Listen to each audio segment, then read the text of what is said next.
দেখুন, শুক্র যদি আপনার নবমাংশ ছকে লগ্নভাবে অবস্থান করছে, তাহলে কি ধরনের রেজাল্ট আপনি পেতে পারেন? প্রথম বিষয়, যখনই এই ধরনের মানুষের বিয়ের ব্যাপার হয়ে থাকবে, বিবাহের কথাবার্তা চলবে, তা পুরুষ হতে পারে, নারী হতে পারে, যেই হোক না কেন, এদের বিবাহের পরে কিন্তু এদের খেয়াল আগের তুলনায় বৃদ্ধি পায়।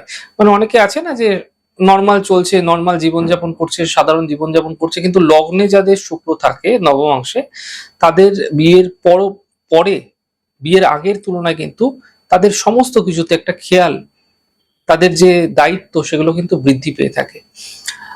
তাদের মধ্যে দেখা যায় যে কি ধরনের জামা কাপড় পরবো, কিভাবে সাজসজ্জা করব, কি ধরনের গয়না পরবো, মেটেরিয়ালিস্টিক জিনিসের প্রতি ঝোঁক বৃদ্ধি পায় সেই সময়।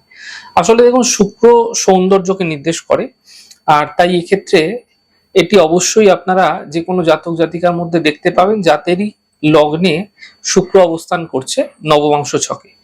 বিয়ের পরে এদের ক্রিয়েটিভিটি বেড়ে যায়। যদি বিয়ের আগে অন্য কোনো ক্রিয়েটিভ ফিল্ডে ছিল, তো বিয়ের পরে ক্রিয়েটিভ ফিল্ডে সফলতা অনেক বেশি বৃদ্ধি পেতে দেখা যেতে পারে। এই ক্রিয়েটিভ লাইনে আপনার পার্টনার আপনাকে সাহায্য করতে পারে। হয়তো দেখা যাচ্ছে আপনি কোনো ক্রিয়েটিভ ফিল্ডে রয়েছেন, আপনি একজন চিত্রকার, একজন আর্টিস্ট, পেইন্টার আপনি, তাহলে সেক্ষেত্রে আপনার পার্টনার আপনাকে অনেক হেল্প করতে পারে আপনার কর্মের মধ্যে দিয়ে। যে কোনো ধরনের ক্রিয়েটিভ লাইন হতে পারে, আপনি আপনি একজন সঙ্গীত শিল্পী হতে পারেন, আপনি একজন ডান্সার হতে পারেন, বিভিন্ন ভাবে হতে পারে। নতুন কোনো আইডিয়া সে আপনাকে দিতে পারে, সেই আইডিয়ার কারণে আপনি অনেক বেশি সফল হতে পারেন।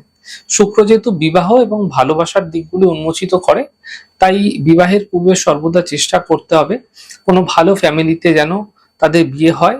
এদের ক্ষেত্রে ভীষণভাবে দেখা যায় এরা বিয়ের আগে বা বিয়ের পরেও কিন্তু রিলেশনশিপের মধ্যে জড়িয়ে যায়। তো সেই জায়গাগুলো যেন অ্যাভয়েড করা যায়, সেটা মাথায় রাখতে হবে। এছাড়া এদের বিয়ের ব্যাপারটা দেখতে হবে যে ভালো ফ্যামিলিতে যেন এদের বিয়ে হয়।